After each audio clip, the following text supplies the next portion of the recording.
راځي به امارت کوي منې کنه منې راځي به امارت کوي منې کنه منې ان شاء الله ان شاء الله امن رغلی خو نور هم لا د امن راوستلو ته ژمن یو.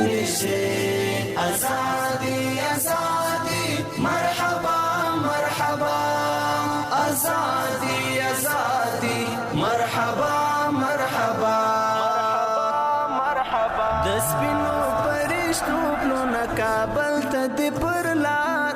رنگین بګړي کابل زابل او ګل ګل کندهار د فتح د کورنیو چارو وزارت ستر امنیتي معاونیت د عامه امن لوی ریاست دوهم کنډک منصوبین په پوره میړانه او متین عزم د خپلو دندو او مسؤلیتونو ترڅنګ د هیواد په هره سیمه کې د هیوادوالو د سر مال او نموز خوندي کولو ته ژمن دي. ان شاء الله الرحمن د ژمنه کړې ده چې په افغانستان کې به نور ان شاء الله الرحمن دایمي امن او سوکالي به وي.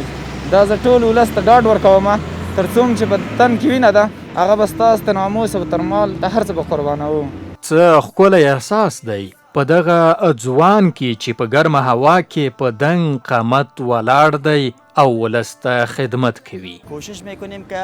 ما زحمت بکشیم و همشهریای ما چی بکنن آرام استراحت بکنن. بدون مردم ما نمیتونیم که کدام کار را به پیش بگیریم. ای هیوادوالا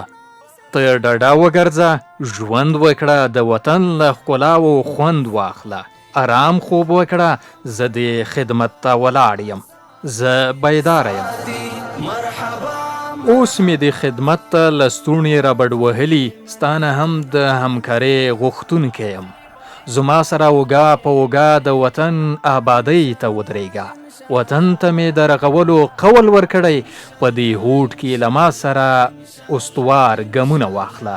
انشاءالله. السلام علیکم وروره څه ول دی ښه یې جوړ یې خیر یې ښه جوړ خیرات څه ول دی مومو ښه طبیعت څنګه دی د کاروبار سره څنګه یې بیخي جوړ یې کاروبار خو دې جوړ دی بالکل بشکه څخه د امنیت سره وروره بیخي ښه مشکل خو به نه وي درته څوک خو به د تکلیفوي نه سرزوري خو به هم نه وي بس سرزوري پیدا کېدل د غوب سر موږ سرزوري یو زه د الله پاس چې ته په سرزوری یم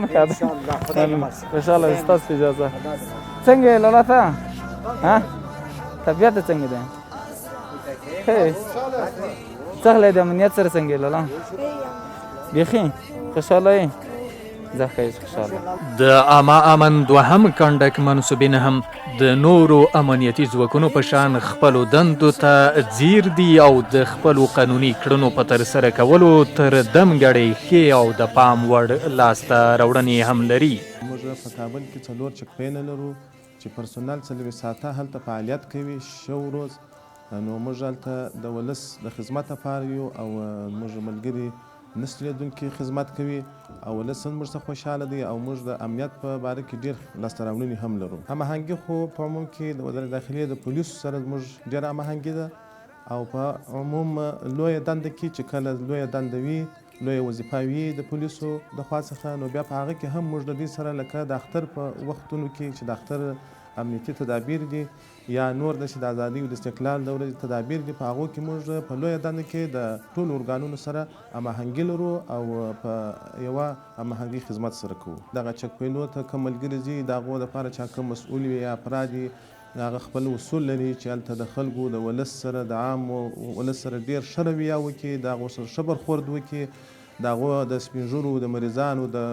هر سن خلکو ښه احترام وکړي که کوم مجرم کس و هغه بیا مجازات سي هغه ګیر سي او هغه ته موږ بیا دوسیه جوړو او هغه بیا مربوطه ارګانونو ته سپارو.